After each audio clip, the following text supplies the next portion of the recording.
Yeah, the recording has started, so I'll start. Good afternoon, everyone, participants of the PhD coursework, as well as uh, invited dignitaries as such. Professor Karlekar is here. Uh, Today, we are trying a unique experiment in the sense that today's lecture is not going to be a absolutely academic lecture, but these are going to be some practical experiences by students. They should not be called as students now, but yes, they have been students of SP College department. So they will be sharing their experiences. We have two speakers who will be jointly conducting this session. I will introduce them one by one. The first speaker is going to be Dr. Deswandikar. He has obtained his PhD in 1993 in coastal geomorphology under the guidance of Dr. Karlekar. He worked on sea level changes in the last 10,000 years.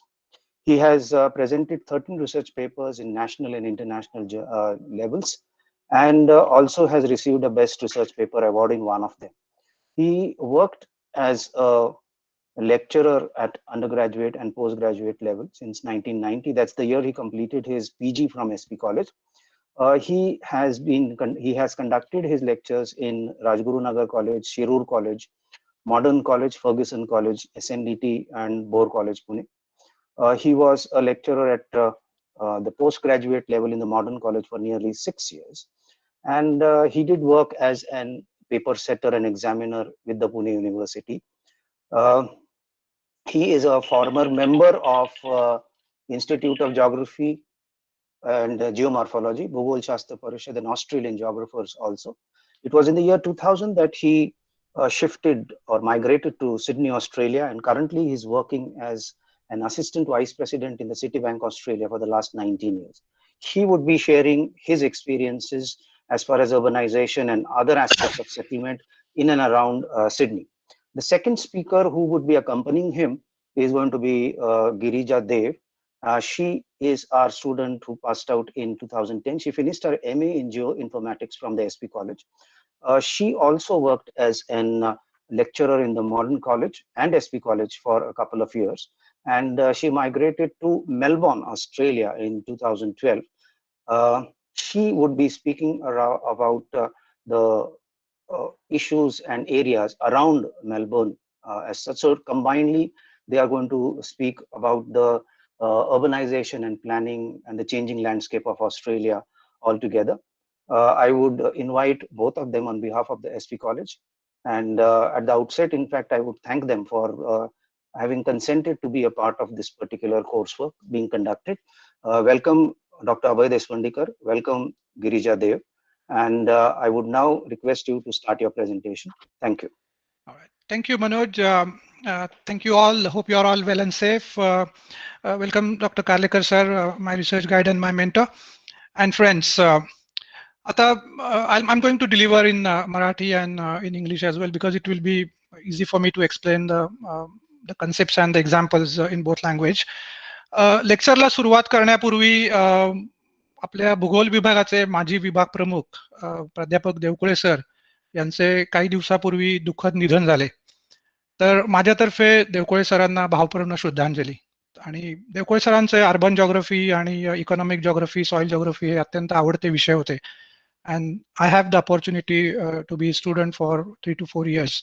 So म्हणून सरांना हे lecture मी devote करून I'll start with today. So today's topic is Australian urbanization planning, the changing landscape of Australia. So basically we'll be discussing different aspects and some sort of comparison between Sydney and Melbourne. And I mean like the two states, New South Wales and Victoria. Before we go into the further discussion, I mean, I know you're all geography students, but just to refresh your knowledge, and I would just like you to familiarize with the Australia state. So, and my co-host, I mean, lecturer, I mean, Girija will be presenting the slides as well, and she'll be talking in between as well. So, as you all know, this is the continent of Australia, and just to familiarize with the states, because we will be talking these names frequently in our discussion. So basically on your left is Western Australia, which is one of the biggest state in Australia. Then on the northern side, it's Northern Territory, and like Western Australia, Perth, you all know, I mean, because of cricket mostly, Perth is the capital of Australia, Western Australia. Then Northern Territory, Darwin, which is towards the extreme north of Northern Territory.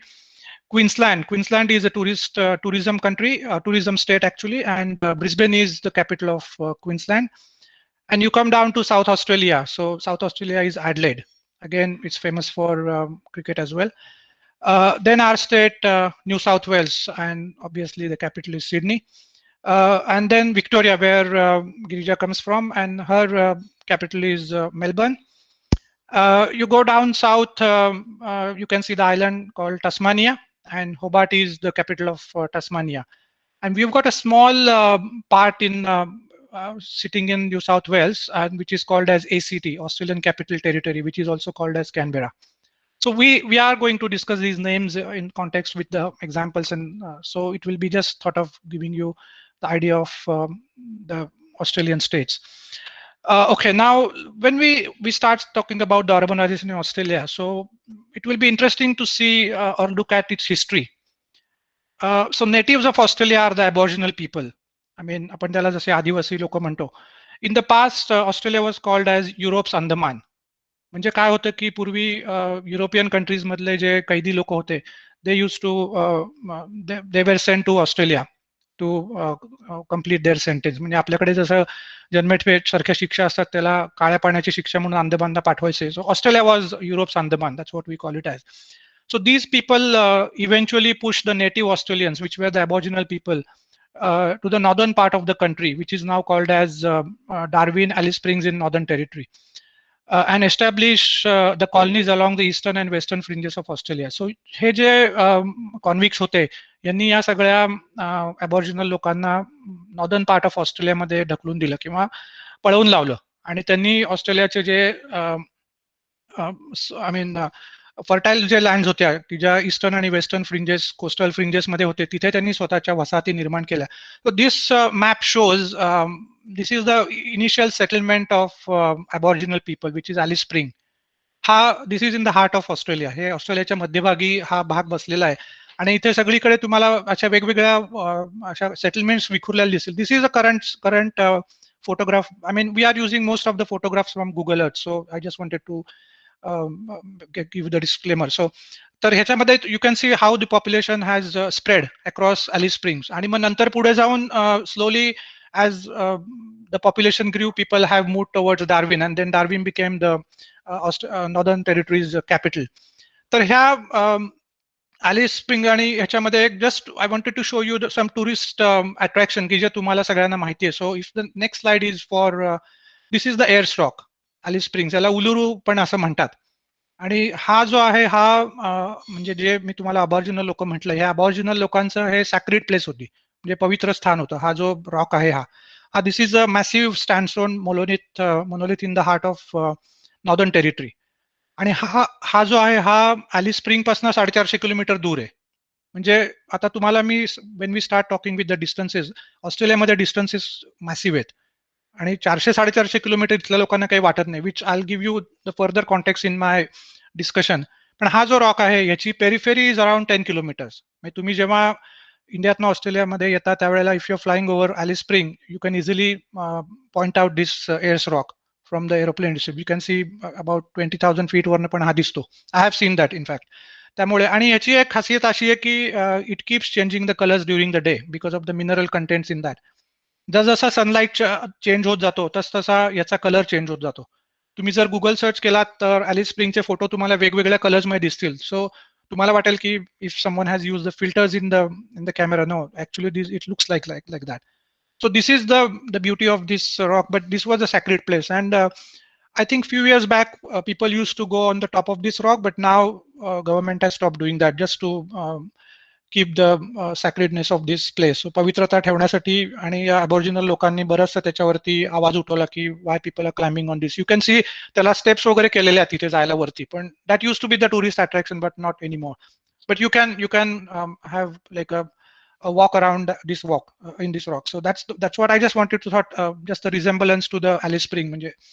So this was the place where most of the Aboriginals came closer, and from here the Northern Territory state was established, and then the total settlement was spread out across it. Now, the rapid colonial expansion in the 19th century, matched by economic growth, resulted in Australia becoming one of the most highly urbanized nations in the world. For example, 1861, 40% of the residents lived in suburb.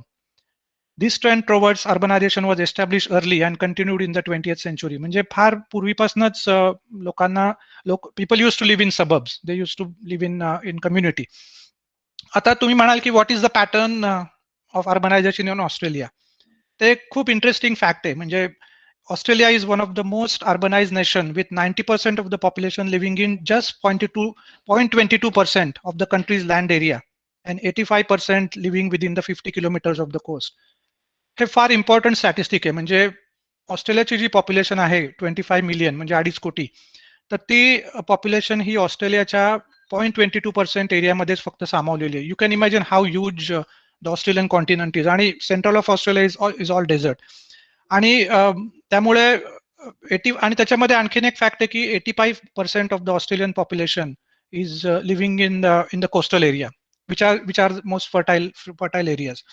सो हा एक interesting statistics आहे. आता पुढचा प्रश्न आहे की what is the urbanisation rate of Australia. तर इन 2019 90% Australia's population lived in cities. म्हणजे ऑलमोस्ट 90% पॉप्युलेशन हे सिटीमध्ये आहे. आणि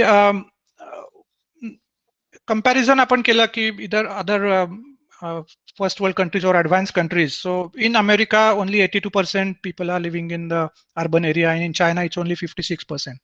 So Australia is the most urbanized city, or one of the most urbanized city in the world. So this is very significant. Ata next question comes into your mind is what is the largest, oldest, and urbanized city in Australia? And obviously, being the Sydneyker, I should say Sydney. I know Girija won't be happy, but yeah, it is Sydney for the time being. So Sydney is Australia's largest and the oldest city, the home of about 3.7 million people, and is most important industrial city and capital of New South Wales.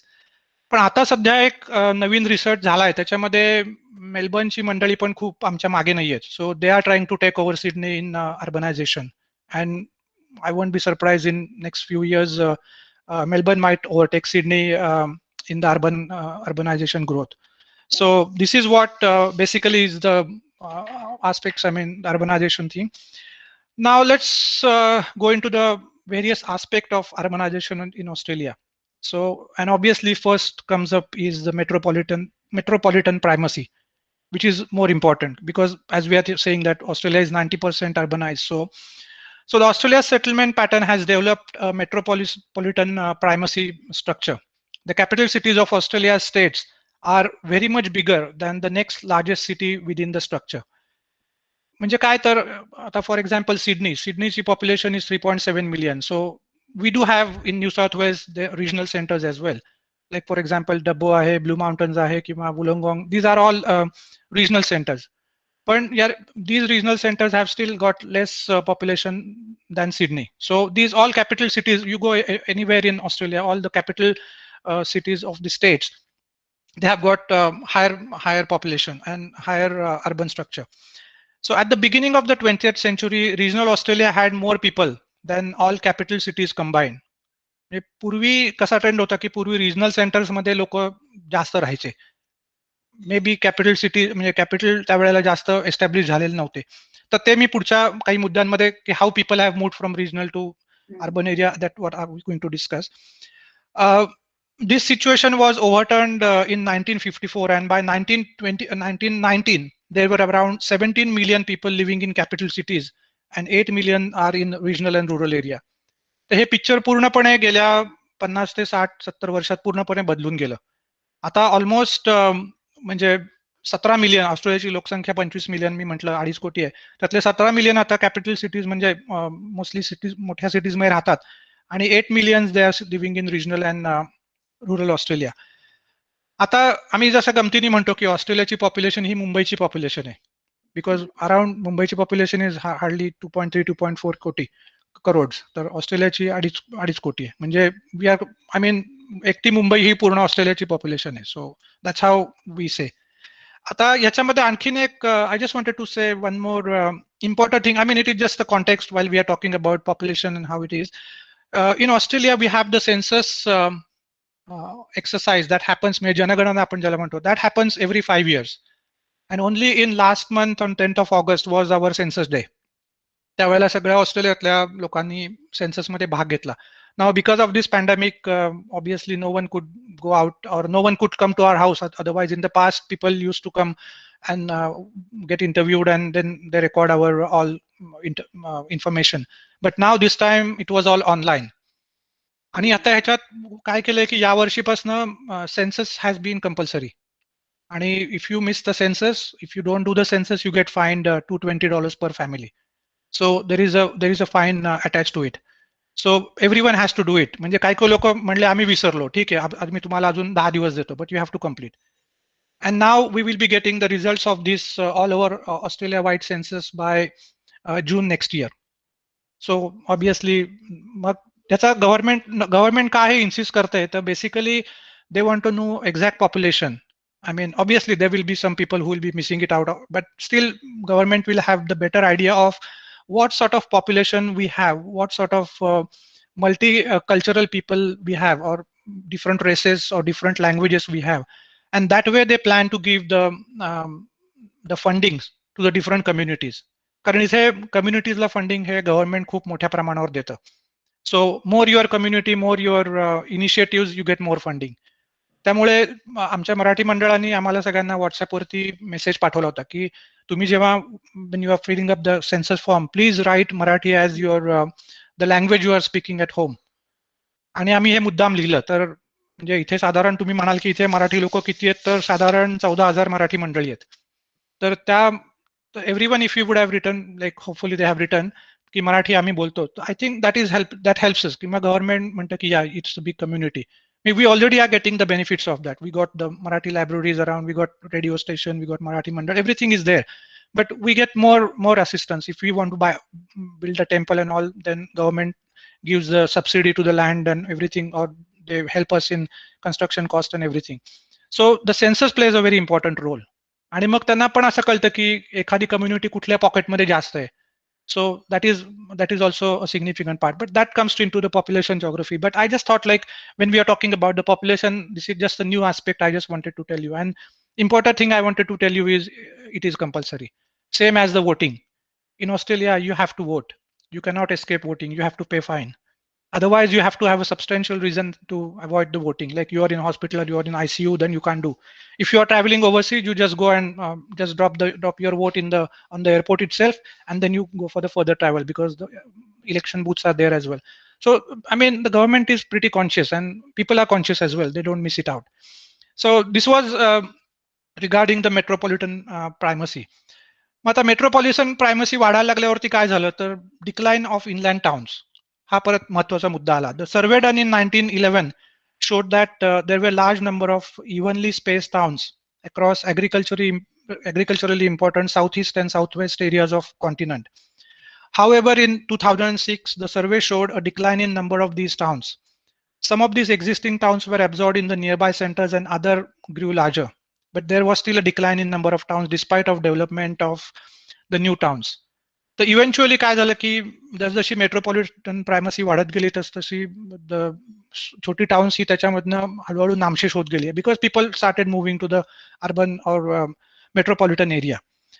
And पण त्याचा आणखीन एक effect झाला. म्हणजे one effect was the rise of regional centres in Australia. So we are talking about New South Wales and Victoria primarily. So there has been a big increase in number of large regional centers. So for example, in 1911, there were only 2 towns, Ballarat in Victoria, which is you are seeing on your screen, and Broken Hill in central New South Wales, which I'll show the slide next. So these were the major regional centers back in 1911. And they had around 30,000 people or 30,000 population, and only 9 centers were more than 15,000 population. When you look at this Ballarat, so if you can just zoom it a little bit, yeah, thanks. Yeah, so you can see that this is a gold mine in Ballarat. So now this is defunct now, and this is the major tourist attraction. So the people, there was a big mining, gold mining activity happening in back in those 1900, 1920, like that. So the settlement was established around this mining town, and that became a regional center at that time, because obviously who doesn't want the gold? So that was the main attraction. So people were attracted because of the gold mines, and obviously they got more employment there as well, and that's why these became a regional center. And then the next one was Broken Hill, which is in one of the remote part of New South Wales. Again, this is the same case. You can see the mines here. I mean, these were not gold mines, but there are other mineral mines, coal mines, all there. And you can see the surrounding areas have got smaller mines as well. And now this is the current photo. Obviously, the settlement would have been very sparse in 1910 or 1920, but you can imagine still people are living around these areas. So this is what I wanted to show, that these were the old regional centers back in 1911, which attracted around 30,000 people. So they were the big regional centers. But by 2006, there were 9 towns of more than 90,000 people, and the largest regional center at that time developed was the Gold Coast.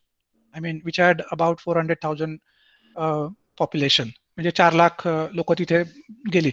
So the next I think slide is Gold Coast. So I mean, you can see the Gold Coast is in Queensland. So basically, Gold Coast is now known as the major tourist attraction in Australia. Whoever comes to Australia, they want to go to Gold Coast. I mean, different beautiful beaches, white sand, आणि भरपूर तिकडे amusement parks पण आहेत भरपूर, and it's beautiful. I mean, if you come to Australia, you have to visit Gold Coast. So this is what became the major hub or major regional center, and it is. I mean, if you can look at it, it is close to the coast, which I'm going to talk later on about the drift to the coast. तर त्याच्यामध्ये large centers are especially common on the coast. Like as I said, Gold Coast is the classic example. But there are many examples of large inland regional centers. I mean, which I don't have the slide, but to name it, for in New South Wales, we have got Orange or Dubbo, or for example, Wollongong, which is it's a coastal town. So these are the regional hubs. So or Wagga Wagga, I mean, which is close to New South Wales Victoria border. Yeah. And Wagga Wagga has got a very good university as well. So most of the students are go there. So that is one of the regional center. And again, government is encouraging because obviously there is a lot of pressure on the urban areas at the moment in Australia. So government is also encouraging people to go to regional centers to stay there. आता तुम्हाला एक छोटी गोष्ट सांगतो याच्यात की if you are applying to visa to Australia आणि you are successful, तर ते काय सांगतात की you are not allowed to go to Sydney or Melbourne for first couple of years because we are full. आणि त्याच्यामध्ये then they say okay, can you go to Brisbane, can you go to Adelaide, can you go to Perth, or you go to regional New South Wales, आणि मग तिकडे तुम्ही 2 वर्ष राहा and then you come back. But what happens is one you stay there for 2 years, you don't want to come back. And Sydney, Melbourne are expensive. So that's what another aspect. So that's how the Australian government is playing the tricks with the immigrants. So they want to disperse the population out of the major cosmopolitan cities, and they are spreading it to the regional centers. Unless you have very high skill and your skills are very in high demand in these metropolitan cities, then only you are allowed to come to Sydney. But otherwise, they only grant you the permission to go to the regional centers, and which is good actually. So that way, the regional centers are prospering as well. So the next point comes up is a different aspect, which I don't know we have that in India or not, but it is new towns associated with irrigation. म्हणजे इरिगेशनशी संदर्भात म्हणजे सुधारणा झाल्यामुळे तिथे लोकवस्ती वाढली. The settlements have grown up, and this is the classic example of Murrumbidgee irrigation area. This is in New South Wales. तर मुरुंबुजी जी river आहे which is the third largest river in Australia, तर त्याच्यावरती काय केलं गव्हर्नमेंटनी, बरेचसे डॅम्स बांधले. आणि that was the main thing because employment in dryland agriculture decline from 1911 to 2006 sorry. But despite of being the period of government investment in dams for irrigation, तर गव्हर्नमेंटनी बरेचसे प्रयत्न केला, पण ही these two, for example Griffith, you can see in the slide that if you can just enlarge it a little bit, so you can see the Griffith area. So that is the major town here in Murrumbidgee irrigation part. So that has I mean, you can see that the settlement hasn't grown up much, but if you can see around the around these towns, a lot of vegetation or agricultural patches. So this is how that population has grown.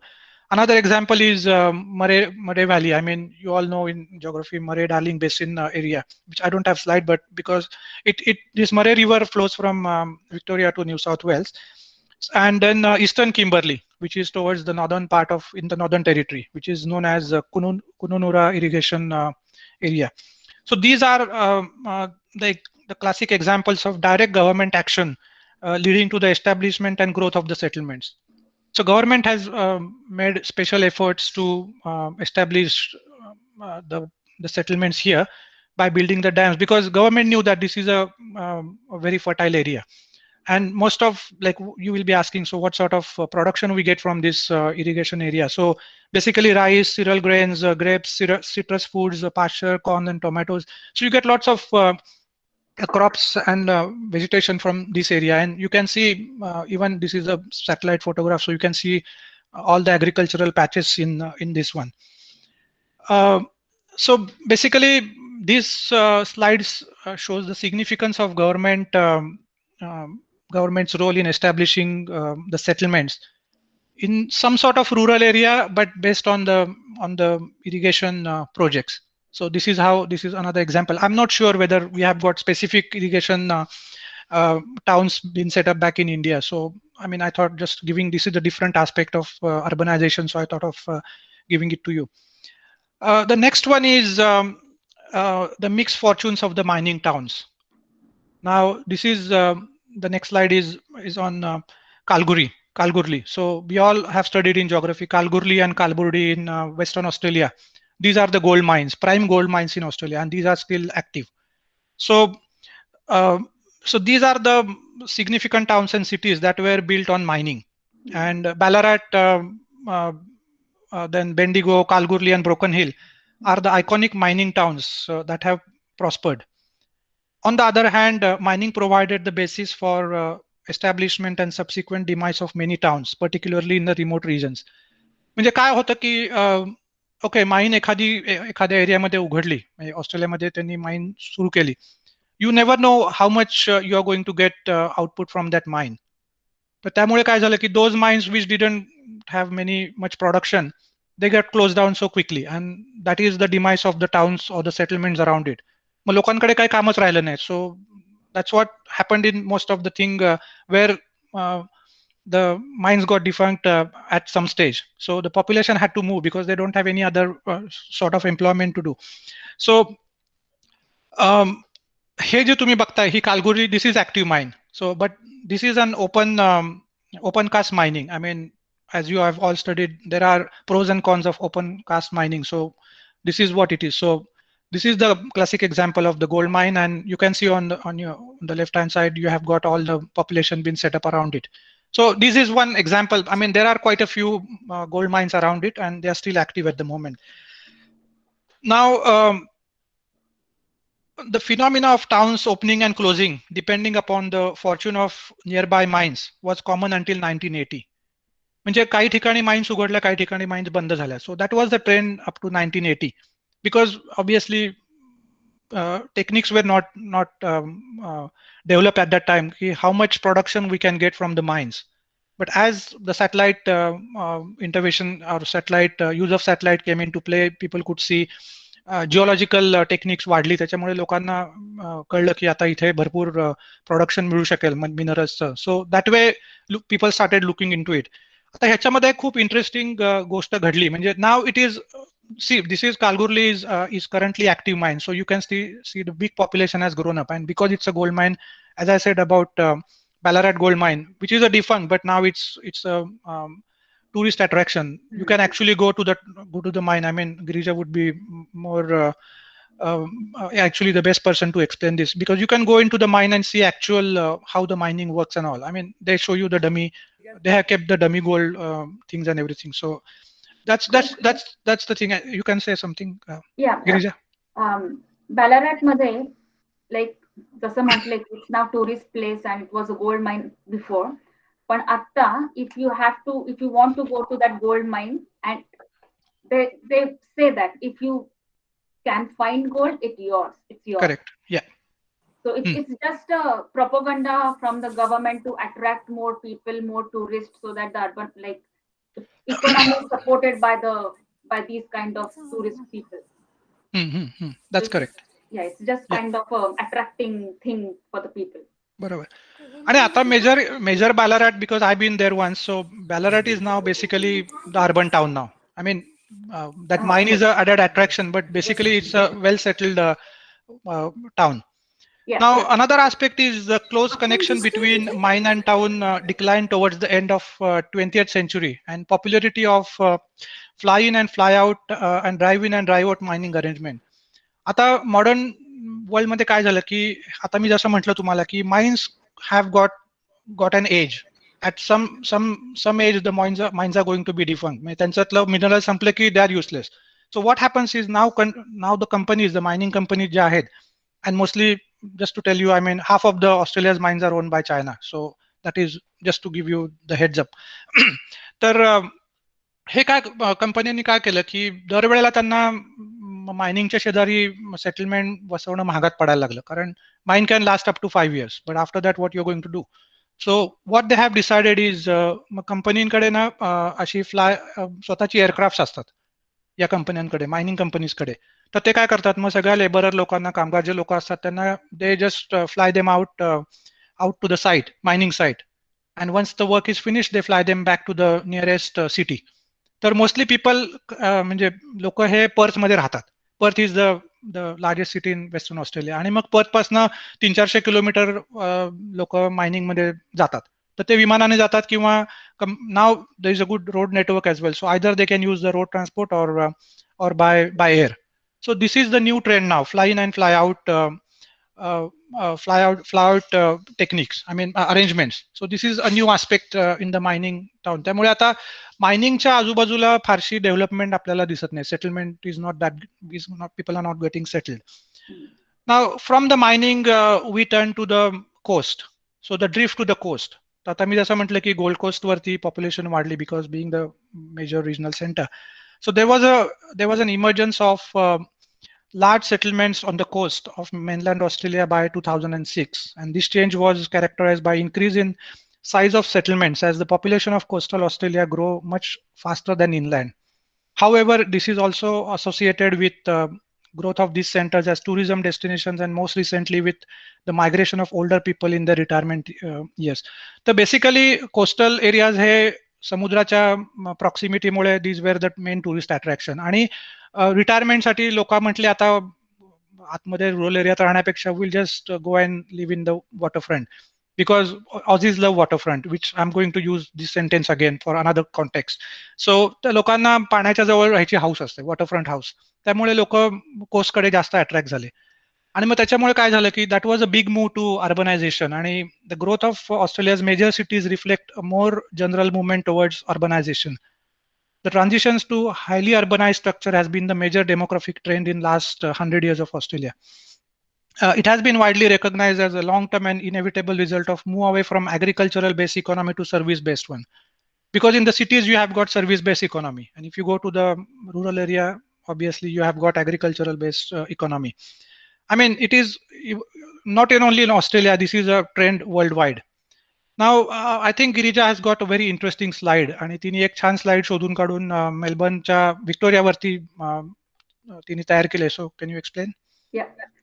सो इथं दिसतंय की from 1951 to 2016 तुमचं population density कशी drift झाली from rural to main city area. that this part, all of this is metropolitan Melbourne basically. Sorry about that. So main reason माणसं यायला लागली from rural to urban is younger generation is not like it's more attracted to city. They don't want rural life and relaxed life. The second is there is more money in metropolitan area. Younger people love like easy money, 9 to 5 job, that's it. They don't want any more to do. Third is people are less interested in agricultural and allied industries and work of that. So त्याच्यामुळे जास्ती drifting सुरू झालं आणि pressure urbanise metropolitan वर यायला लागलं आणि economy affect व्हायला लागली रिजनलची. So to overcome this and to increase the population density in rural areas, government started some measures. One of them is, as mentioned by Sir, they started putting some clauses on visa for the immigrants. Like if you want a permanent residency, you have to work for at least 2 years in a rural Australia, wherever it is, it doesn't matter. Second is there is one more visa called as working holiday visa. It's not for Indians, unfortunately, but European countries. Yeah. So they just come, they have to work 2 years in a farm. Correct. तिथं ते दाखवावं लागतं that they have worked it, and then they will get another visa. Otherwise, they are sent back home. So this is one of the examples to generate more economy in rural areas. Yeah, that's correct. Good. Thanks. आम्ही हा फार महत्त्वाचा मुद्दा मांडला कारण हे population ड्रिफ्टची खूप छान slide आहे. म्हणजे आपण over the years you can see 1951 to 2016 how people are moving from regional centres और rural areas to the town centres किंवा ह्याच्यामध्ये. Another important aspect is the social changes. ह्याच्यामध्ये a number of important social changes characterized in the 20th century. So these changes changed both profile and attitudes of the population. हा फार महत्त्वाचा मुद्दा आहे. Profile and attitudes of population. As the population became older, म्हणजे काय तर we lived 20 years more than what was in the past. म्हणजेच काय life expectancy has been increased. ऑस्ट्रेलियामध्ये life expectancy is around 84 years. So 84 वर्षापर्यंत लोकांचं आयुष्यमान आहे. More wealthy, more educated, and it developed a sophisticated welfare system. And Australia expanded the population through immigration from many countries, which I'm going to discuss in detail later on. आणि ह्याच्यात important मुद्दा असा होता की woman and indigenous Australians, which we call them as aboriginals, increasingly became directly involved in the workforce and commerce and government.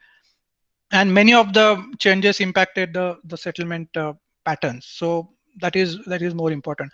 Just one more thing out of the context, just to give you a rough insight of आपल्याकडे retirement is 60. So as I said, like Australia मध्ये life expectancy is 84. इथे रिटायरमेंटचं वय नाही, त्यामुळे तुम्ही 60 वर्षाचं झाला की तुम्हाला ते they don't tell you to leave the job. You can still continue up to 70-75 years. There is no limit to work. त्यामुळे इथे बरेचसे लोक 70-75 आरामशीर कामं करत असतात. इट्स अ हेल्दी लाईफस्टाईल आणि because of it obviously the population is less, so everyone gets the opportunity. पण आपल्याकडे तो प्रकार नाही. आपल्याकडे पॉप्युलेशन जास्त असल्यामुळे otherwise if you keep older people keep working, then how the younger generation will get the job. So that is another aspect. So that is just I was just going to correlate with the population geography. So that's what it is. So there's no retirement age. So that is obviously have got a major factor later on the urbanization, which I'll discuss later on as well. Now the wealth, obviously if you have wealth, the property market will grow. So that is, you have to discuss wealth in this context. So the feature of 20th century has been the spectacular increase in the wealth of Australians overall.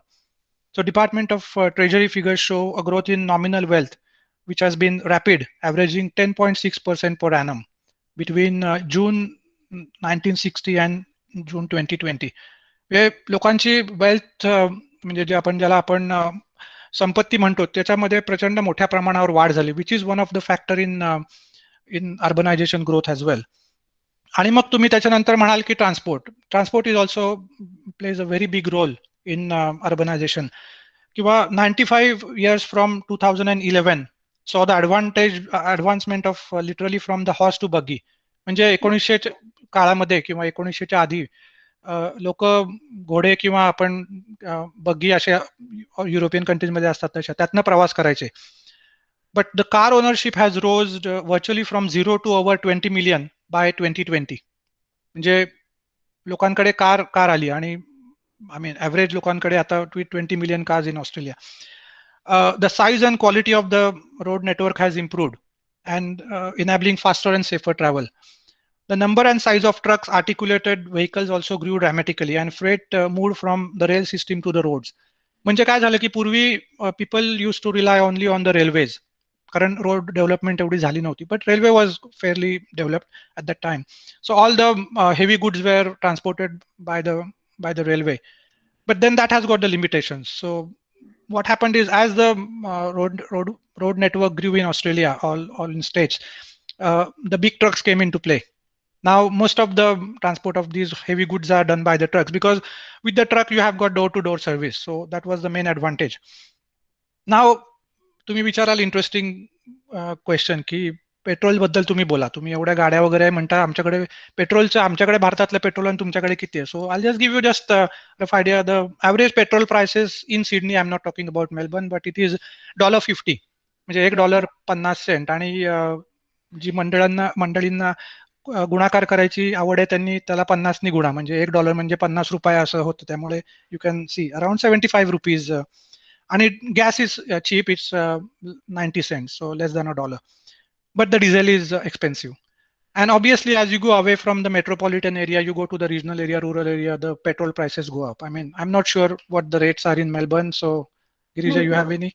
No, it's same. 140 to 160. 140 means $1.40 to $1.60 मध्ये change होतं. Okay. इथे government नाही change करत. इथे like petrol pump to petrol pump change होतो. गव्हर्नमेंटचा control नाहीये. एक हा इंटरेस्टिंग पॉइंट आहे, कारण आपल्याकडे असं नसतं. आपल्याकडे एक गव्हर्नमेंट जो सांगेल तो रूल असतो. इथे तसं नसतं. दोन शेजारच्या पेट्रोल पंपावरती वेगळे रेट्स असतात. आणि इथे कसं असतं की पेट्रोल सायकल म्हणतात त्याला. सो अराउंड वेन्सडे थर्सडेला ट्यूजडे वेन्सडेला पेट्रोलचे रेट सगळ्यात कमी असतात. And as you go towards the weekend the petrol prices go up. त्यामुळे if you come to Sydney or Melbourne, you can see Tuesday Wednesdays are highly packed on the petrol pumps. Even कुठली long holiday असेल तर the petrol prices go up. They just spike up. Yeah, that's correct. That's good point. Yeah. आता एक just मी तुम्हाला distances बाबतीत सांगतो की how fast the transport has become in Australia. आता फॉर एक्झाम्पल माझ्या घरापासून कॅनबेरा इज अराउंड 250 किलोमीटर्स आणि इट्स अ फ्रीवे. 110 किलोमीटरचा स्पीड असतो. तर आपल्याकडे 250 किलोमीटरचा प्रवास करायला it takes about 5 to 6 hours. I think so. पण इथे आम्ही कॅनबेराला 2.5 तासात जातो. So it's straight road and you just put 110 and you go in 2.5 hours. So that proximity or that travel speed has been a contributing factor in urbanization. की लोकांना एका point पासून दुसऱ्या पॉइंट पर्यंत जलद गतीने पोहोचता येतं. that was a most advantage. आणि त्याला it's a fantastic road network हे त्याला कारणीभूत आहे. आणि roads these are, I mean Karlekar इकडे आले होते त्यावेळेला he really appreciated the roads. And I mean this is how it should be. I mean we can still, आता इंडियामध्ये पण झालेत, म्हणजे I don't want to compare anything, but just thought of putting this point that how roads and transport have played important role in urbanisation as well. आता त्याच्यानंतर काय झालं की because of these all developments, the drift to the coast has increased. So there was an emergence of large settlements on the coast of mainland Australia by 2006. And the change was characterized by an increase in size of settlements as population of the coastal area grew much faster than the inland. However, it is also associated with the growth of these centers as tourism destinations and most recently the migration of older people to the retirement areas. So obviously tourism was one of the factor in getting the population growth and urbanization growth in the coastal areas as well. And also the older people wanted to live towards the coast. So the big move of urbanization came in. And then the growth of Australia's major cities reflect a general movement towards the urbanization. The transition to highly urbanized structure has been the major demographic trend of the last 100 years. And this has been widely recognized in Australia. So that has happened. And after that, what happened was with these increase in metropolitan area, the industry and technological changes came into play as well. So industry changed significantly as technology changed, and shifting markets created different employment pattern and ways of working. म्हणजे काय झालं तर transport आणि मशीन्समुळे industrial technological इम्प्रुव्हमेंटमुळे productivity वाढली. And there was a shift away from agricultural employment towards manufacturing industry in the first half of the century, as well as continuing in rise of in the employment share of the services Australia. So services sector is a very big sector in Australia. ज्याला आपण tertiary services म्हणतो, तृतीयक उद्योग, हे ऑस्ट्रेलियामध्ये खूप मोठ्या प्रमाणावर आहेत. आणि इन द अर्ली अराउंड से mid 19th century or 20th century, manufacturing industry became more concentrated, and the services were increasingly important to the town economies. As health and education, benefits, access, social services, and regulation of network type services such as communication, म्हणजे telephone, internet, and universal postal services. ह्याच्यामुळे काय झालं की many of these are now delivered through the large centres. म्हणजे या ज्या आता मी फॅसिलिटीज म्हटलं की hospital, telephone, I mean schools, नंतर टेलिफोन एक्सचेंजेस, पोस्ट ऑफिसेस, हे सगळे छोट्या गावांमधनं मोठ्या म्हणजे रिजनली बिगर टाउन्समध्ये, रिजनल टाउन्समध्ये शिफ्ट झाले. आणि त्याच्या आधी मी 1-2 मिनिटं फक्त की इंडस्ट्रीयल मॅन्युफॅक्चरिंग वरती बोलतो की मी जसं म्हटलं मागाशी की इन द 1950 पर्यंत manufacturing industry was in a boom. पण as you come in the last 10 to 15 years, manufacturing industry has got a big decline. मी तुम्हाला एक उदाहरण देतो की ऑस्ट्रेलियामध्ये basically it is because of the labour cost. Labour cost is very high in Australia, कारण population कमी आहे, labour cost obviously is higher. तर उदाहरण द्यायचं झालं तर आता ऑस्ट्रेलियामध्ये एकही कार इंडस्ट्री नाहीये. You will be surprised. We used to have Ford and Nissan plants. Nissan plant was, I think, in Melbourne or in Adelaide, and then Ford was there as well. So they have been moved to offshore. And Australia's own Holden car is been also moved offshore. So last year, I think, was the last Holden car manufactured in Australia. So they have stopped that that plant as well. तर आता आम्हाला समजा नवीन car घ्यायची असेल तर we have to wait for 6 to 7 months. म्हणजे कारण आता पॅन्डेमिकमुळे not many cars are coming to Australia, त्यामुळे it's been quarantine and everything. तर त्यामुळे that is now we have to wait for 6 to 8 months. पूर्वी तशी परिस्थिती नव्हती. You can go and just buy the next day. So that is one of the thing I just wanted to give in this context. Now I give you a interesting example की how remotely people are living in Australia. तर because for my banking, with my Citibank, I have to talk with I used to talk with like customers in different parts of Australia, and then I was talking to one guy, one of in the remote area. I don't know the name of that area, but I was talking. He was in the heart of Australia, and I was just talking to him, and I said, "Friend, you have missed the payment to your credit card. So when are you going to pay?" And he said to me, "Abhay, I'll pay next month." I said, "Why next month? Why can't today, tomorrow? You can go to the post office and you can make a payment." And he said, "Mate, you don't know how far the post office is from." I mean, mate is the word, that's what they say to when they talk to you. That's a colloquial word. So they say, "Mate, you don't know how far the post office is." And I said, "How far?" He said, "Around 400 kilometers." So I'm not going to go next day or every day to post office for 400 kilometers. I'll go next month. It's not a hurry for me. Imagine करा की that person was living in remote area, त्याच्यापासून post office 400 kilometre लांब होतं. आपल्याला सवय असते, आपल्या 2 चौक पलीकडे पोस्ट ऑफिस असतं, पण see how people are remotely living in Australia. आणि मग त्याला मी विचारलं, म्हणजे ऑब्विसली, पण इंटरेस्टिंग गोष्ट ह्याच्यात अशी होती की I was talking to him on the phone. So he was connected by telephone and he had internet as well. मग मी त्याला म्हटलं, "why can't you pay on online?" He said, I am having some issues with my internet banking, so I can do it. So I do it next month. I said okay. तर ह्याच्यामध्ये ना गव्हर्नमेंटनी एक played a very important role in internet facilities. तर गेल्या 4-5 वर्षापूर्वी गव्हर्नमेंटनी इथे एक NBN नेटवर्क, म्हणजे नॅशनल ब्रॉडबँड नेटवर्क म्हणून एक मोठं प्रोजेक्ट राबवलं.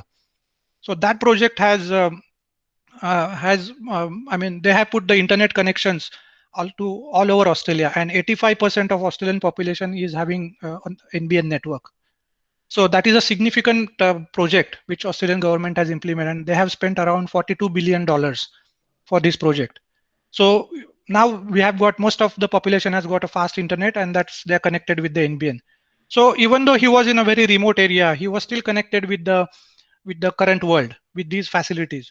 मग त्याला मी एक क्युरियस प्रश्न विचारला की म्हटलं ठीक आहे वर्क रिलेटेड नाही I just wanted to talk to you as a friend I got a curious question so what happens if you get sick and then you don't have any medical center or hospital nearby, you have to go another 500 k's. And he said, yeah, that's a good question. And he said, he said, like, Matt, what happens is we have got a flying doctor service here in rural area where all these people are living in the remote area. तर ते काय करतात, they just call the medical म्हणजे जे hospital असेल त्यांना phone करतात near by town मध्ये विच may be 500 kilometres. आणि मग त्यांच्याकडे ना फ्लाइंग डॉक्टर्स असतात, ते डॉक्टर स्वतःची विमानं घेऊन येतात आणि मग ती या अशा लोकांच्या प्रॉपर्टीवरती उतरवतात. कारण यांची प्रॉपर्टी छोटी नसते, यांचे हंड्रेड्स ऑफ हेक्टर्सची यांची प्रॉपर्टी असते, ग्रासलँड असतात मोठाली. तर त्या तिथे विमान उतरवतात त्यांनी आणि मग तिथं त्यांना ते ट्रीट करतात आणि they go back. So that is called as flying service, flying doctor service. ही खूप इम्पॉर्टंट फॅसिलिटी या रुरल एरियातल्या लोकांना दिली आहे. तर मी त्याला आणखीन एक प्रश्न विचारला की म्हटलं तुझ्याकडे एवढं मोठं तुझी जमीन आहे 100 हेक्टर आहे, तुझ्याकडे हर्ड्स आहेत म्हणजे गायी वगैरे आहेत, म्हणजे मेंढ्या वगैरे सगळं आहे, तर how you look after them, की तू काय एवढा 100 हेक्टर थोडं चालणार आहे. तो म्हणतो नाही माझ्याकडे हेलिकॉप्टर आहे माझं, म्हणतो I just monitor them with my helicopter. So that's how people are. I mean, कारण आणखीन एक इंटरेस्टिंग आहे की when these rural farmers they come to the city, सिटीमध्ये ना आमच्या म्हणजे सिडनीच्या आजूबाजूला छोटे छोटे एअरपोर्ट्स बांधलेत. त्यामुळे असे फॉर एक्झाम्पल कॅम्पडन एअरपोर्ट किंवा असे छोटे असे एअरपोर्ट्स आहेत, तर त्याच्यावरती ही शेतकरी मंडळी स्वतःची विमानं घेऊन येतात आणि उतरतात. कारण त्यांना रोडनी ट्रॅव्हल करायला त्यांना how can thousands of kilometres they have to travel, so it's not possible for them. So they use their own flights, I mean own aeroplane. छोटी छोटी विमानं असतात आणि त्यांच्यासाठी मग छोटे छोटे एअरपोर्ट तयार केलेले असतात. They don't come on the international airport or domestic, they have there small airports. आणि मग ते तिथे उतरतात आणि then they go they use the public transport to come and have the meetings with the people. So that is important thing I just wanted to tell about this. Now important thing, जसे नागरीकरणाचे फायदे आहेत तसे नागरीकरणाचे तोटे पण आहेत. आणि ह्याची पुढची स्लाइड आहे ती it's very interesting slide. Can you have, yeah, now this is the example, because as I said in the past, like Aussies love the waterfront houses and they try to go and live very close to the water. These properties look beautiful, but they are in the danger of natural calamities such as flooding and bushfire. And this is a classic example. I'll show it to you. This is a Collaroy beach on North Sydney. हा जो भाग आहे ना हा सगळ्यात one of the richest area in Sydney. North Sydney हा it's a wealthiest area, and these houses which you are seeing are not less than $3 to $4 million. त्यांची price तेवढी आहे because they are on waterfront.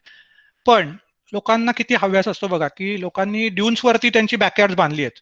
So if you just point out the backyard, लोकांना थोडा अंदाज येईल. So you can see the backyard. So that is actually built on the sand dune. आणि एका दिवशी मोठं स्टॉर्म झालं सिडनीमध्ये आणि समुद्राच्या लाटा बऱ्यापैकी आतमध्ये आल्या आणि त्यांनी सगळी ड्यून खालून काढून घेतली. And now people have lost all their backyards. त्यामुळे आता ऑब्व्हियसली लोकांना उतरून आता डायरेक्ट समुद्राला जायला थोडा वेळ लागायचा, तर आता ते डायरेक्ट समुद्रामध्ये जाऊ शकतात. पण जोक्स अपार्ट, पण you can see the destruction. आणि मग लोकांची किती हव्यास असतो की आम्हाला समुद्राच्या अगदी जवळ राहायचंय, तर this is what the nature doesn't allow them to come close to it. And this is a classic example. या लोकांना आता ह्याच्यावरती उपाय काय झालाय, तर ह्याच्यावरती मग गव्हर्नमेंट म्हटलं ठीक आहे तुम्हाला राहायचंय तुम्ही राहा, we will build a protection wall. आणि ही protection wall it's a massive project आणि it's quite expensive as well. आणि तुम्ही बघा याच्यामध्ये ना आपल्याकडे कसं प्रोटेक्शन वॉल बांधताना दगड वगैरे टाकून ते टेम्पररी करतात. So here they want to do it permanently. तुम्ही सळ्या वगैरे केल्या म्हणजे कॉन्क्रिटिंग करणार आहेत हे आणि खूप भक्कम बांधणार आहेत. पण मग ह्याला या प्रोजेक्टला it's a very expensive. Mug council म्हणली या मंडळींना तुम्ही पण श्रीमंत आहात ना, मग तुम्ही पण आता ह्याच्यामध्ये एक्सपेन्स मध्ये आम्हाला मदत करा. सो एव्हरीवन हॅज टू पे $200,000 नाव. प्रत्येक हाऊस होल्ड ओनर आहे त्यांनी आपल्या घरासमोरची भिंत बांधण्यासाठी $200,000 म्हणजे $2 लाख द्यायचे आणि मग council will contribute some part of it as well. But because these people have got millions of dollars of property, then they don't care. They want to stay there. So this is a big project going on. It's been going on for a year now. हे खूप अवघड काम आहे कारण आता Karlekar sir याच्यामध्ये आहेत त्याच्यामुळे he'll know more about this. But it's very hard to build these walls. So it's a massive project and it's millions of dollars project. So but then residents have to pay. So that's what the implications of these natural disasters. Now the second one comes up after this is a big thing is the bushfires. I mean, bushfire is a big thing in Australia, especially Melbourne and Victoria and New South Wales.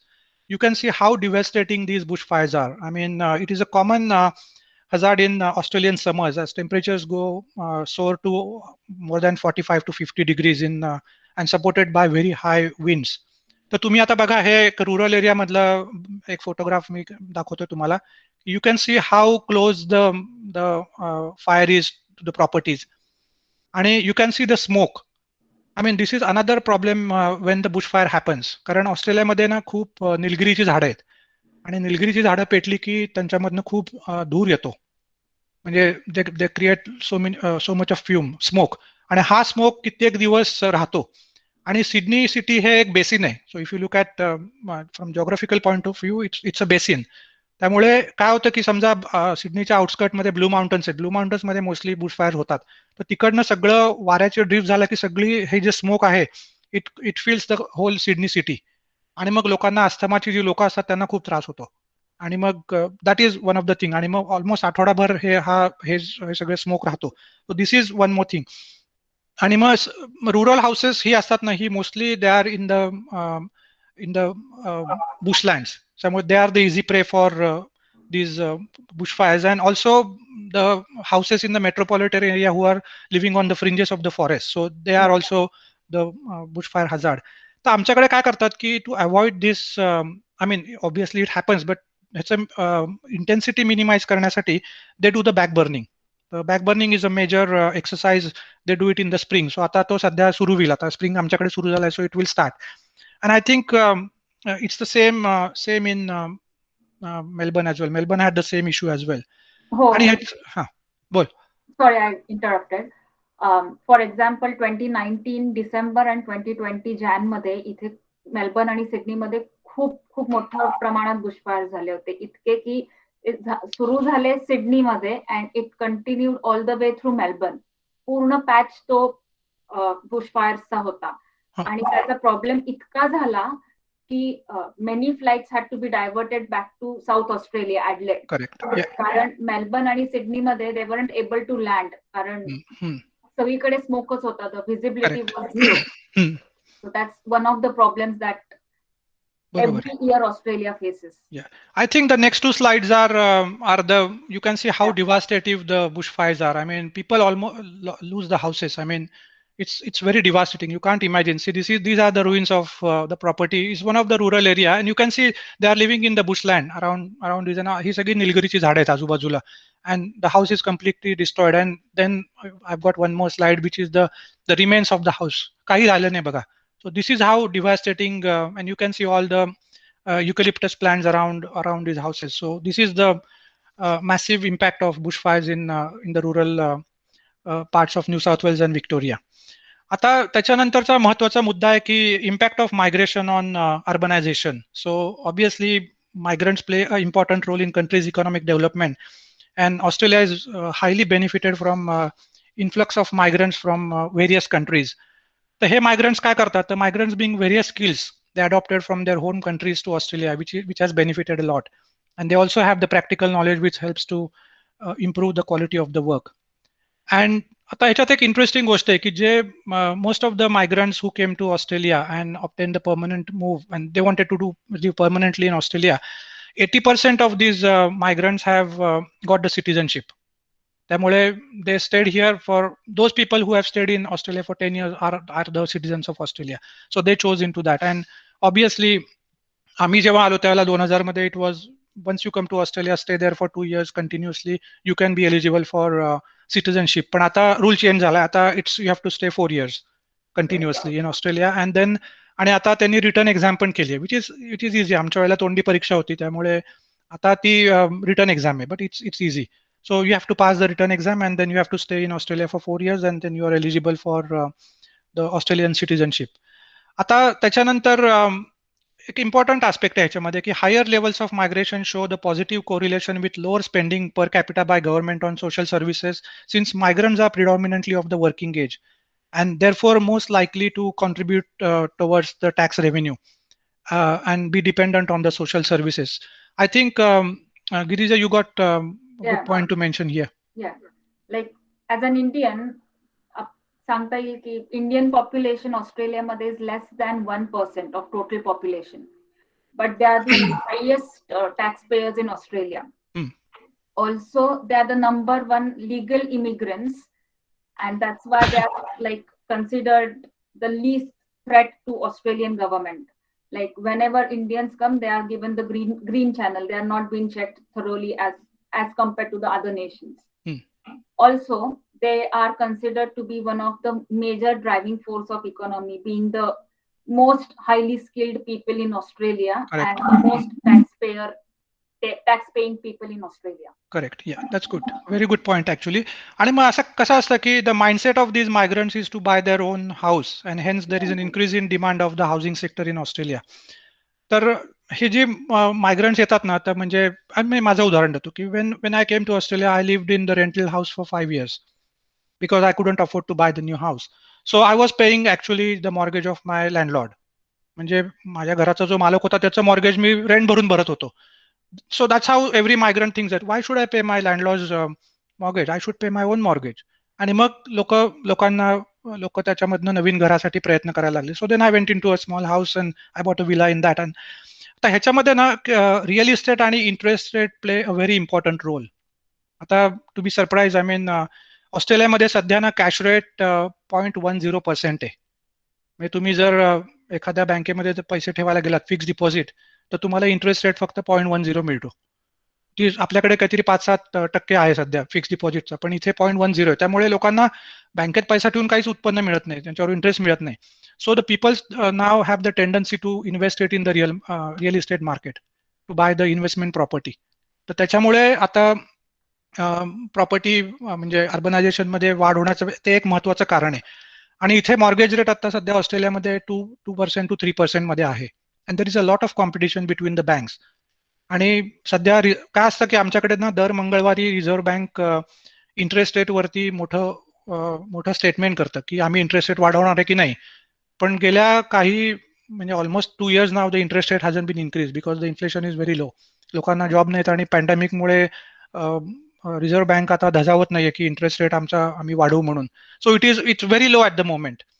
तर आता 2 ते 3% आणि मग बँकांमध्ये खूप competition आहे. तर मग बँका काय करतात की they try to attract to by giving you different sorts of gifts or discount. आता समजा एखाद्याकडे 2 किंवा 3 प्रॉपर्टीज असतील तर मग बँक त्याला म्हणते की एका बँकेकडनं दुसऱ्या बँकेकडे खेचण्यासाठी दुसरी बँक म्हणते की if you can transfer your portfolio to our bank will give you $3,000 cash on each property. एखाद्याकडे 3 प्रॉपर्टीज असतील तर you get $9,000 as a bonus. And they also give you the competitive rate as well. आता समजा एखादी माझी bank मला 2.8% देत असेल इंटरेस्ट रेट, तर ते म्हणते आम्ही तुम्हाला 2.4% देतो, आमच्याकडे या.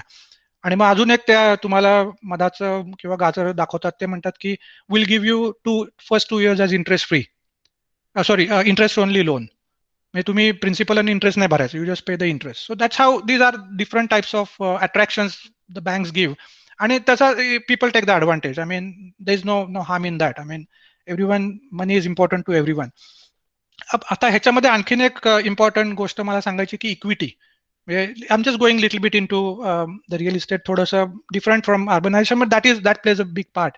की तुम्ही एक घर एकदा ऑस्ट्रेलियात घेतलं ना की तुम्हाला 4 ते 5 वर्षात you can by the second house. तर इथे एक इक्विटी म्हणून एक फार महत्वाचा प्रकार आहे. तर इथे कसं असतं की समजा एखाद्यानी अराउंड 300,000चं घर घेतलं आणि 5 वर्षांनी त्या घराची किंमत झाली से 450,000, कारण प्राइसेस हा वाढतात. तर 450,000 झाले. So what he can do is he then go to the bank and he wants to do the refinance. मग रिफायनान्समध्ये कसं असतं की मला बँकेला सांगायचं की I want to have buy another property. आता इथे प्रॉपर्टी घेण्यासाठी कसं असतं, you have to pay deposit. So you can pay 5% deposit up to 20% deposit as well. त्यामुळे तर त्या डिपॉझिटसाठी पैसे कुठून आणतात लोक, तर पीपल यूज दिस इक्विटी. म्हणजे आता एक्स बँकेकडून वाय बँकेकडे जायचं असेल तर ते म्हणतात की okay you can take my house and you refinance me. मग बँक म्हणते okay I do your revaluation.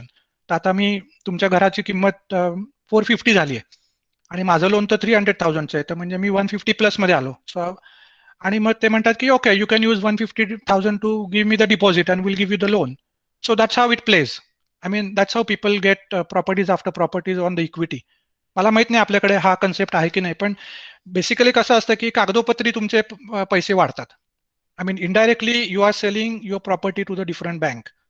म्हणजे आपण जसं बँकेकडे तारण ठेवतो म्हणतात तसं तो प्रकार आहे. म्हणजे you sell one property to another property, but you can in that context you can buy one more property, and this is how people are this is how the settlements or urbanization grows up, की लोक एकावर एक अशा property घेतात.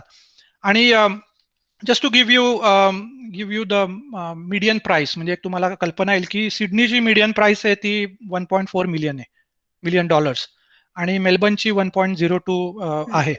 तर आता median price कशाला म्हणतात, तर म्हणजे प्रश्न विचाराल तुम्ही, तर मी एक थोडी डेफिनेशन लिहून ठेवली मुद्दाम, की sale price of the middle home in a list of properties rank from the highest sale price to the lowest over a set period of time.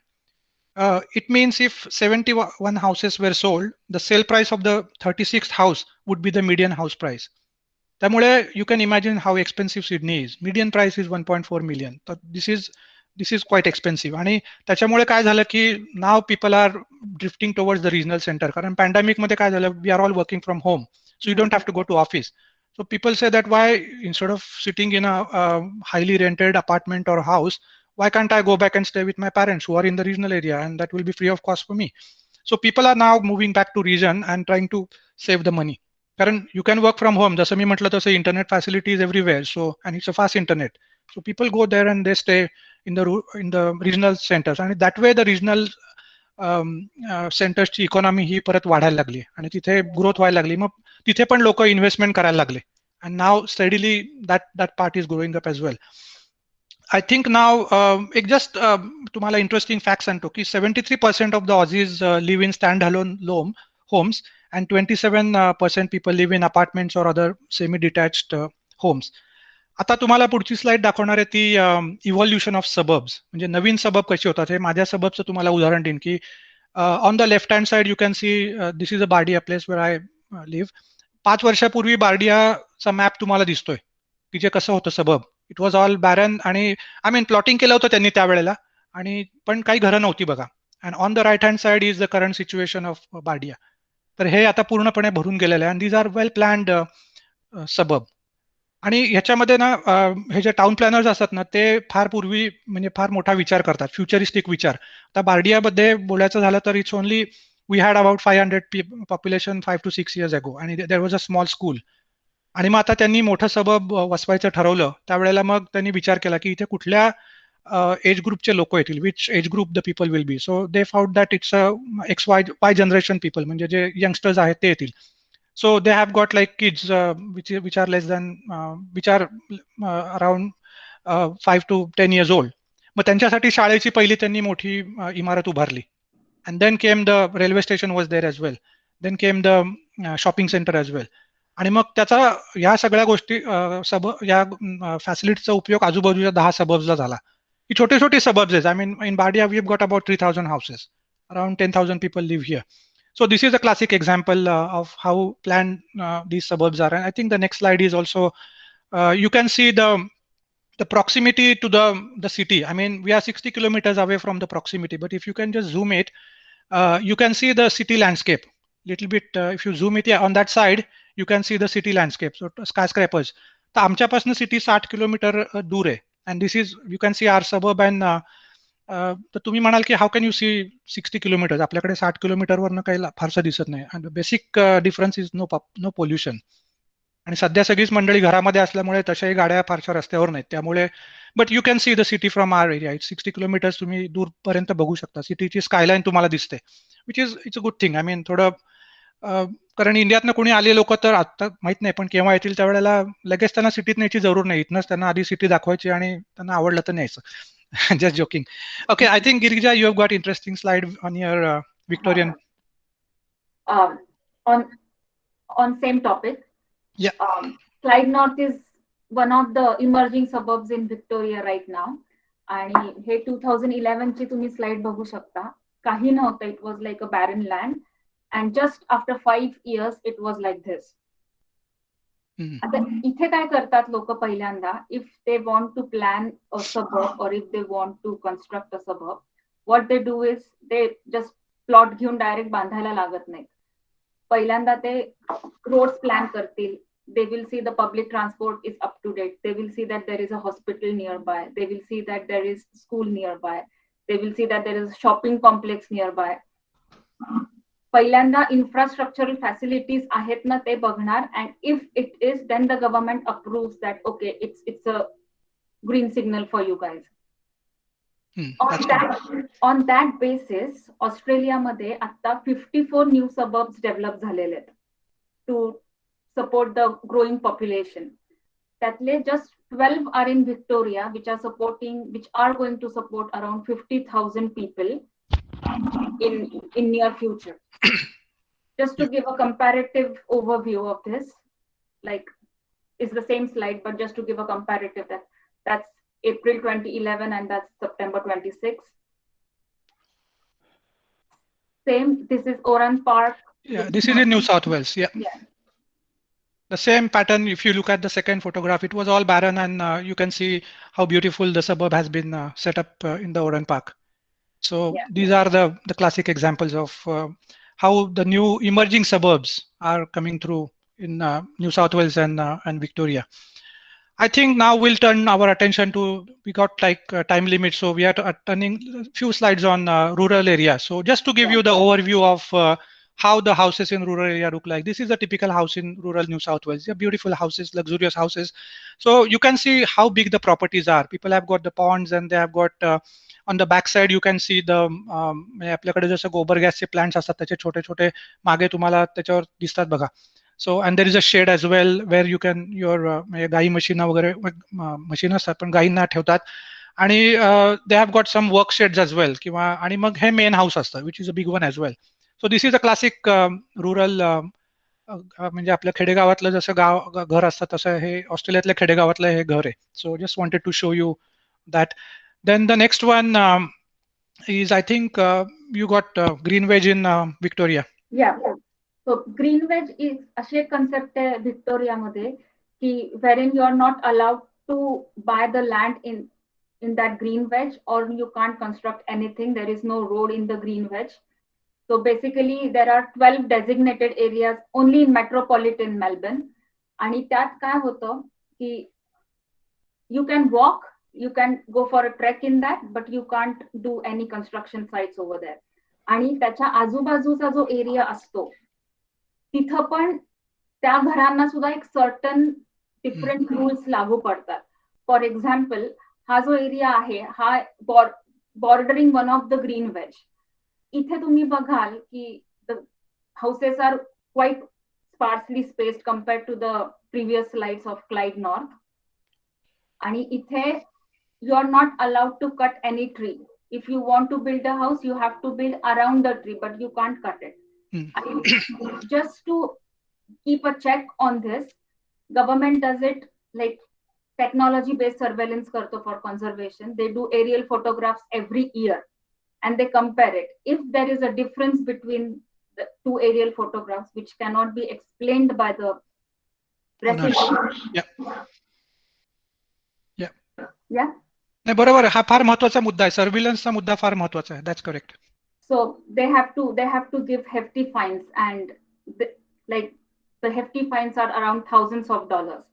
So government makes a point that the trees are conserved in a proper way. And sarcastically इथे लोक म्हणतात like the houses around green veg area that the house is not called a house, म्हणजे बंगला इथं म्हणतात. If it doesn't have a swimming pool or a tennis court in it. Yeah. So that's one of the signs of conserving forest life, as well as doing as much of urbanization in that area. Yeah, that's good. Thanks. Yeah, next one. I think that's your slide as well. Yeah. So again, due to urbanization, आपण खूप जवळ जातोय forest लाईफच्या. त्याच्यामुळे animal sighting is really very common here. Backyards मध्ये, रोड्सवर येतातच येतात कँगारूज. कँगारूज म्हणजे भारतातली कुत्री म्हणतात तसं इथं कँगारूज.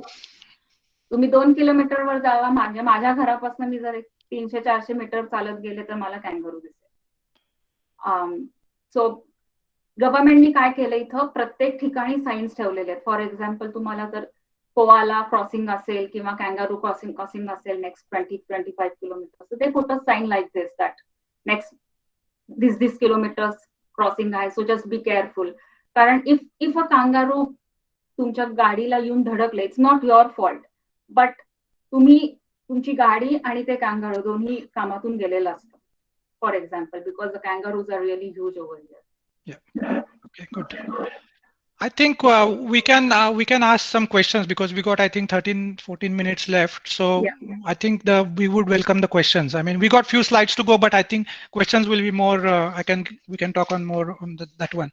And if you So have what got we couple can of do minutes, is- we what can we go can do through is with. we can quickly finish off the slides, and then for the Okay, last all 2 right. Okay, minutes or I so, think the next slides can are. take We'll some just quickly questions. wrap up the slides. Yes, So yes, I please, think please. I'll just if you just flick through the slides. So this is a common thing in the rural area. So whichever rural area you go, you are welcomed by the pub. ह्या अशा common building you see in the rural area.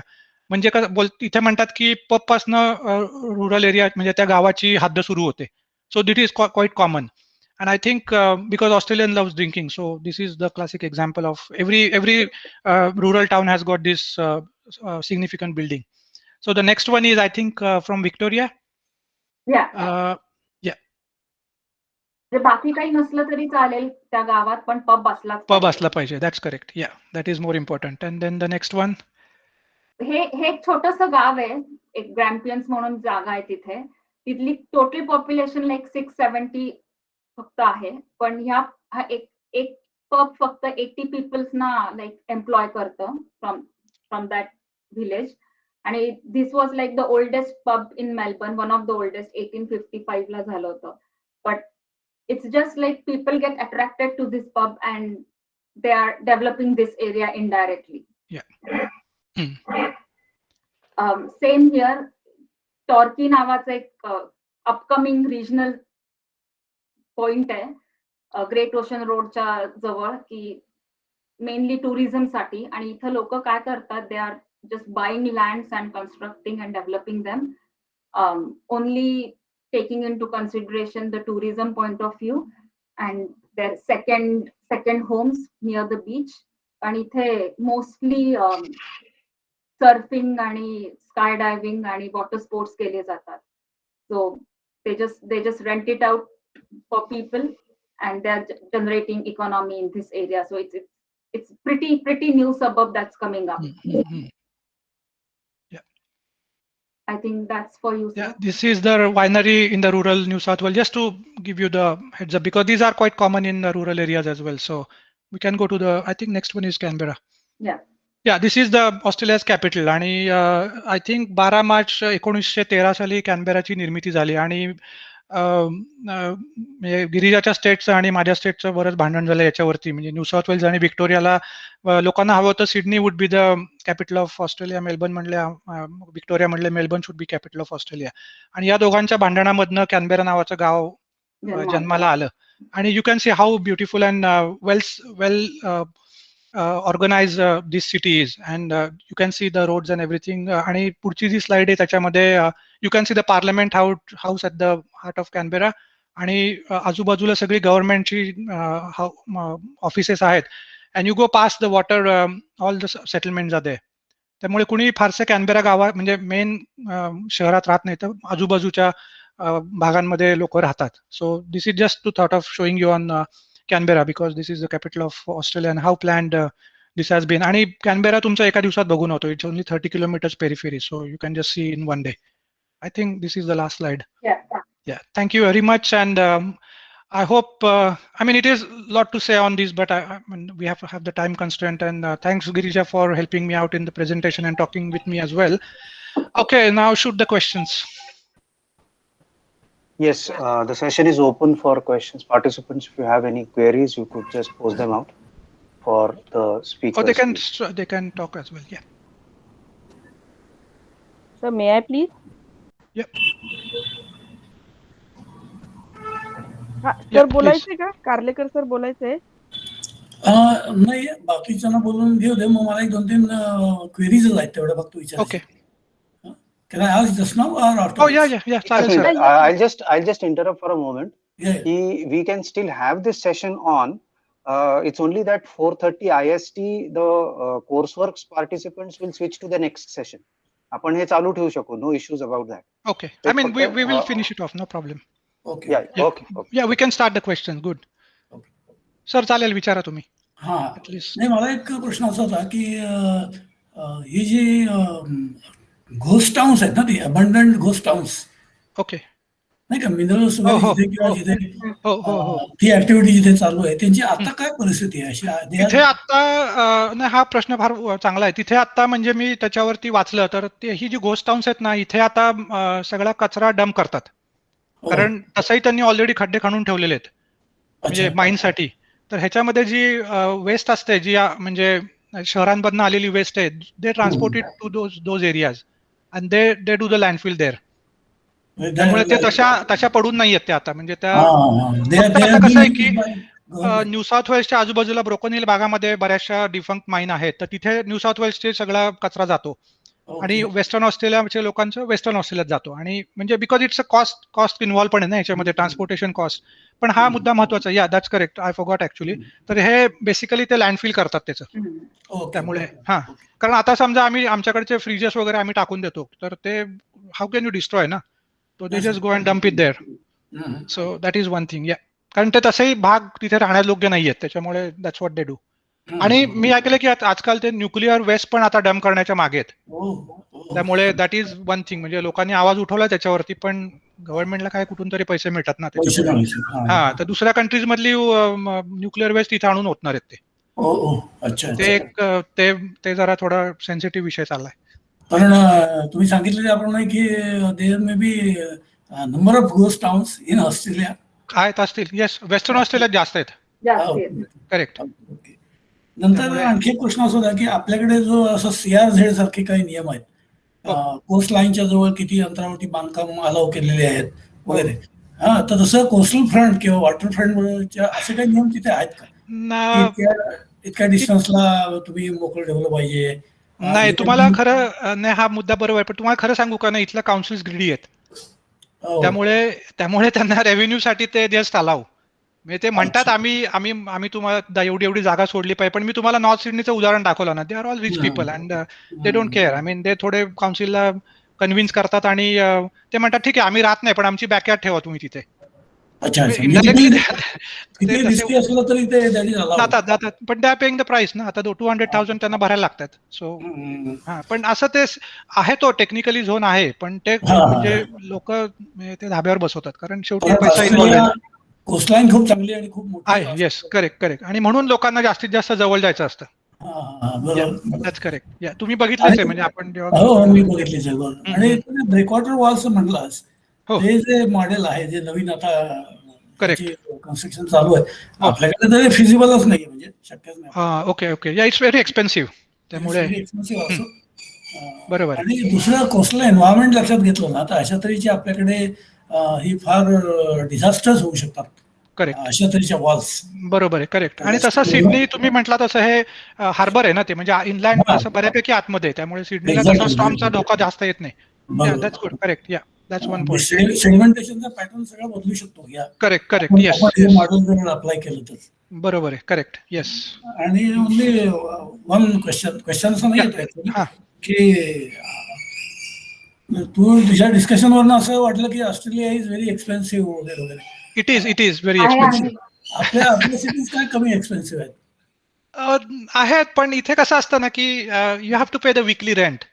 आपल्याकडे तशी concept नाहीये म्हणजे तुम्हाला आता $400 विकली तुम्हाला द्यायला लागतात म्हणजे $1,600. सो दॅट इज इम्पॅक्ट. आणि एव्हरीथिंग इज एक्सपेन्सिव्ह. कारण काय प्रॉब्लेम आहे ऑस्ट्रेलियाचा की ऑस्ट्रेलियामध्ये ना रॉ प्रॉडक्ट मॅन्युफॅक्चरिंग इंडस्ट्री नाही त्यामुळे लेबर नसल्यामुळे काय करतात हे रॉ प्रॉडक्ट सगळे बाहेर पाठवतात आणि मग बाहेरनं फिनिश प्रॉडक्ट घेतात. त्यामुळे कॉस्ट ऑफ म्हणजे कमोडिटीज म्हणजे थिंग्स असतात त्यांची प्राइस जास्त असते.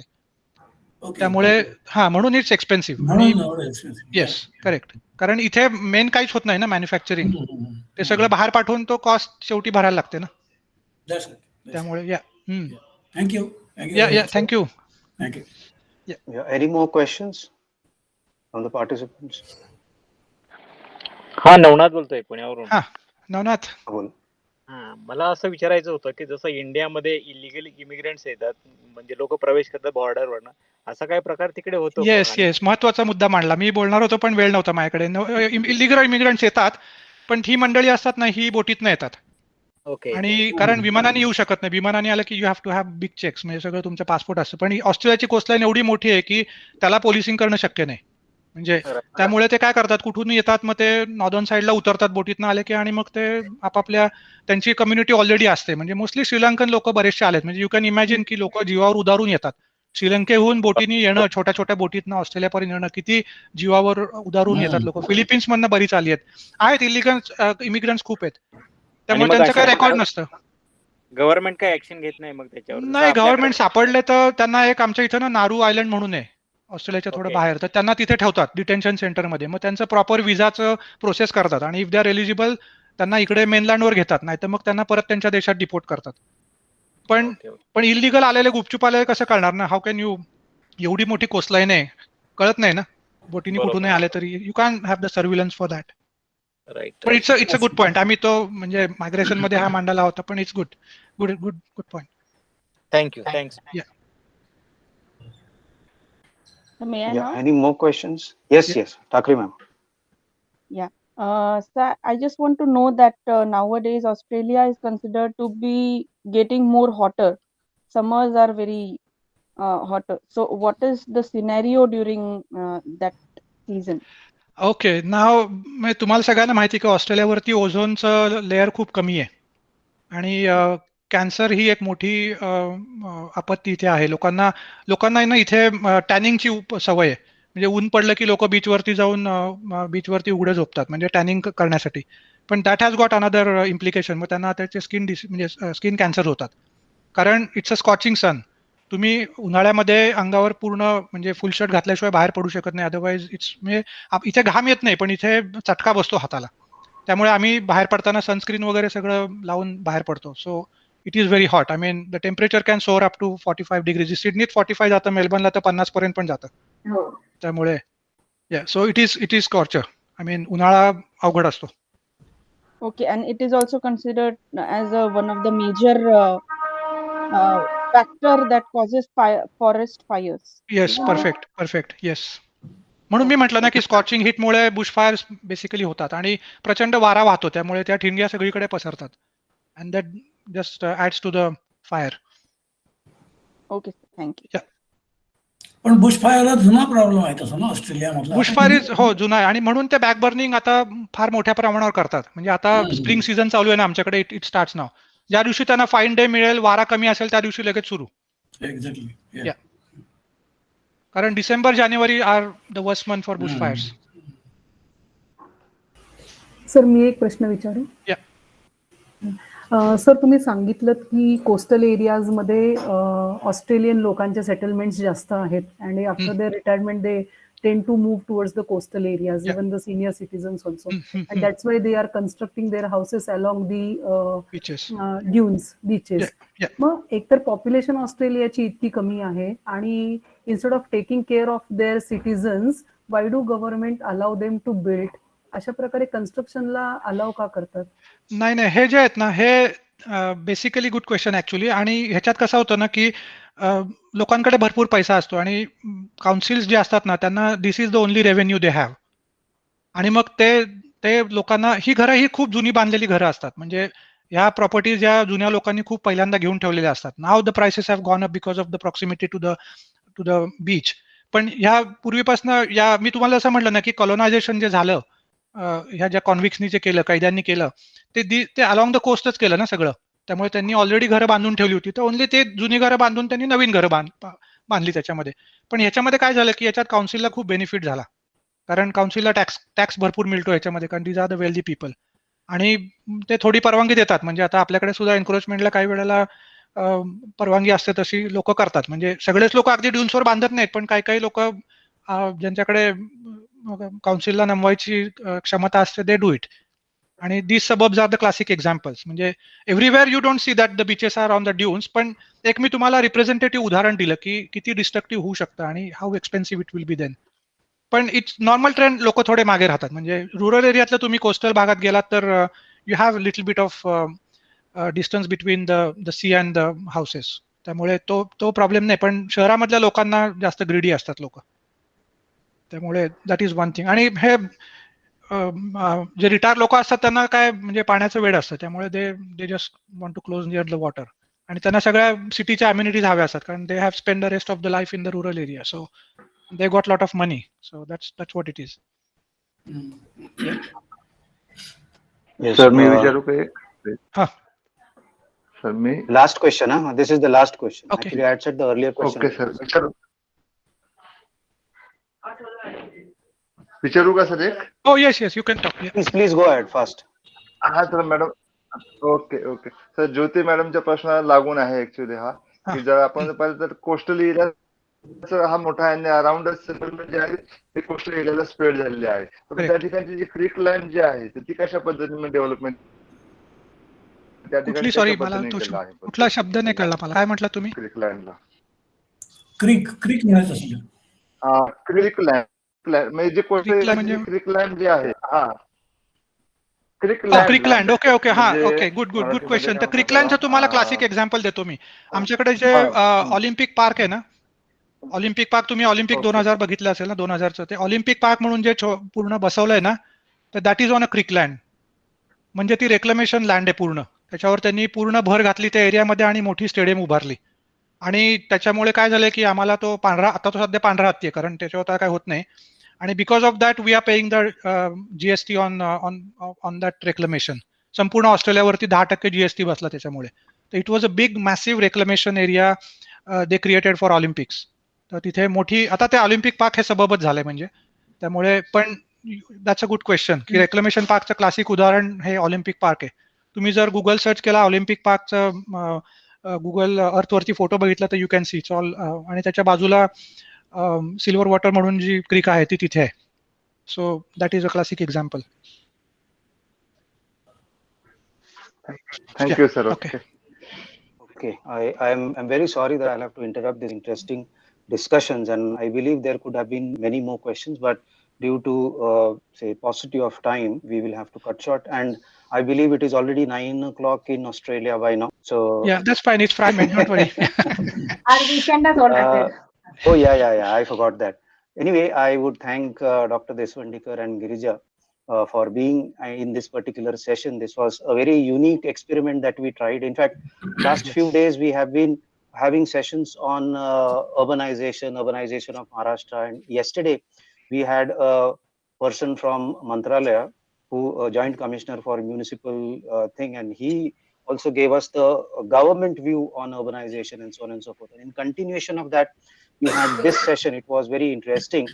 I am tempted to, in fact, I am reminded of a point wherein the 2000 Sydney Olympics were actually, the propaganda around it was that this was a very environment friendly Olympic village and so on and so forth. But now it seems that it was basically, it's on reclamation. But anyway, this was as I already said, this was a very beautiful discussion that came along. I would, on behalf of SP College and the in-charge principal Savita Datar, would like to thank both the speakers. The Department of Geography, of course, it's your own department, but we would like to thank you as well, Professor Sunil Gaikwad, the head of the department. I would like to thank you on his behalf, of course, as coordinator and co-coordinator. We thank you, and on behalf of the participants, the most, I would thank you for being there to guide them, and of course give them some opinions as far and some views as far as urbanization in Australia is concerned. Thank you very much. We expect a similar cooperation, and we could come up with similar programs in future. I would once again thank you. I would thank Dr. Karlikar, who was there throughout the session, and I would request the participants to join the next link for the next session. Thank you very much. Okay. Yeah, thanks Manoj. आणि एक just last वाक्य की thanks for giving me the opportunity. Karlekar सरांबरोबर समोर मला 25 वर्षानंतर बोलायला मिळालं. Thank you.